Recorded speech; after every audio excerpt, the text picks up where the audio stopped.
I'm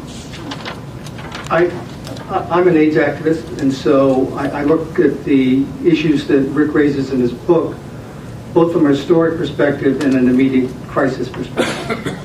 And we can't ignore the longer history, which was not responded to by the IMF, of the impact of structural adjustment in the 1980s and the dramatic effects that that had on developing country health expenditures, health infrastructure, health workforce, and the concurrence of that undermining of health systems exactly at the time that the AIDS pandemic was taking off.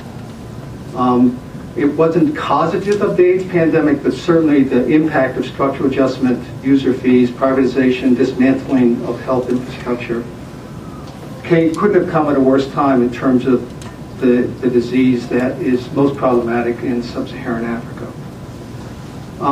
In terms of immediate needs, I'd like to suggest that we're again at a crisis point where growing evidence is that there is a significant need for greatly expanded immediate investments in AIDS treatment, both because of the number of people who should be on treatment has now been modified by the World Health Organization, but also because of growing evidence that treatment is perhaps the best form of prevention that we currently have, perhaps decreasing infectivity by nearly 90%. And so we need to be dramatically increasing health services, treatment in particular, and we have to expand existing healthcare capacity to actually reach the affected communities, to build the health procurement and supply systems, to employ the needed number of health workers. And so the question is, are countries in a position to do so? Do they have the domestic resources, which is certainly something that Rick has argued extensively in his introduction?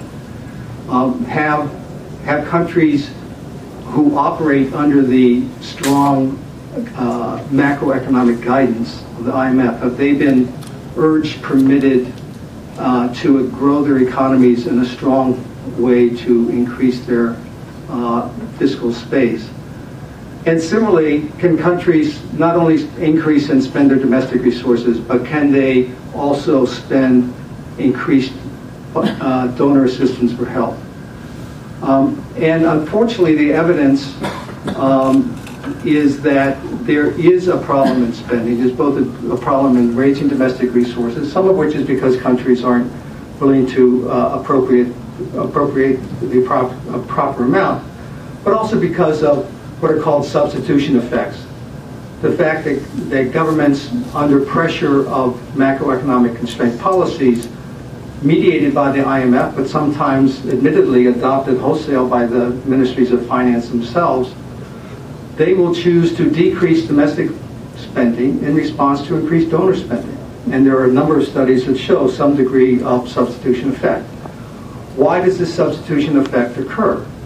Now, some people think it's just, well, governments will make choices if they get some money for health and they'll spend scarce resources in other vital programs. But I think the question that Rick raises and that AIDS activists have raised is part of the reluctance of governments to make donor assistance additional to domestic resources. Is part of that because of macroeconomic hydraulic pressures from the policies that Rick has identified. Is it inflation targets? Is it fiscal deficit targets? Is it currency reserve targets? Is it debt reduction? Are these the macroeconomic policies, again, mediated by the IMF, that is causing countries to not make the needed investments? And our analysis is that that is the problem. That is, in fact, these policies which have been somewhat consistently applied for the last 30 years are having that now deadly effect on developing countries.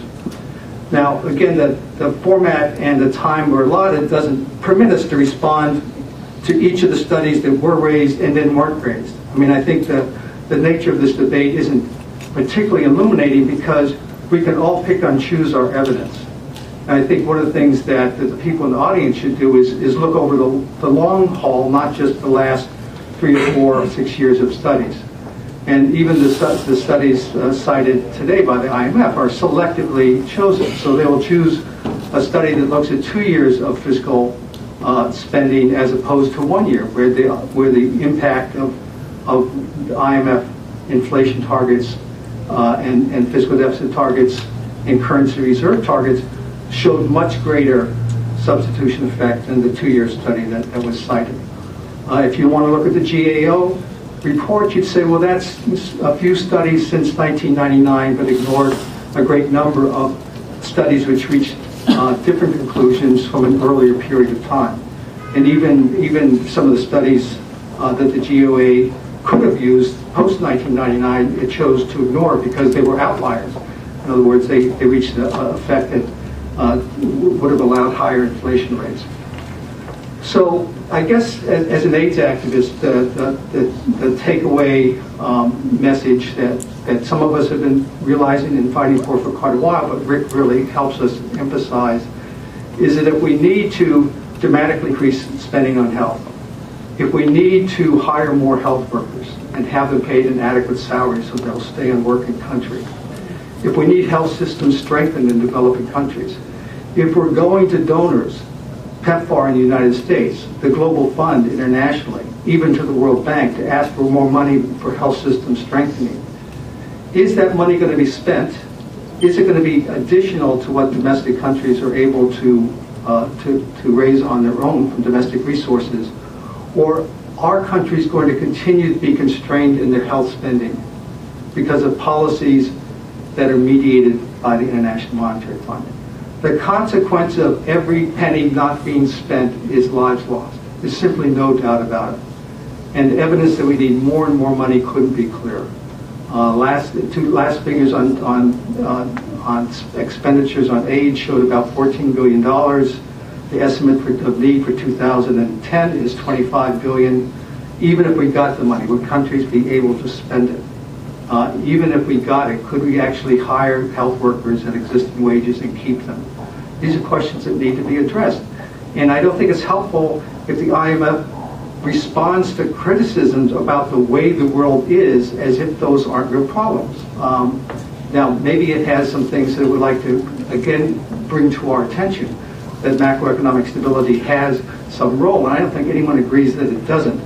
But the question is whether there shouldn't be much more policy space for countries to experiment with bolder investments in economic growth, bolder investments in health and education, and greatly improved health systems for their people.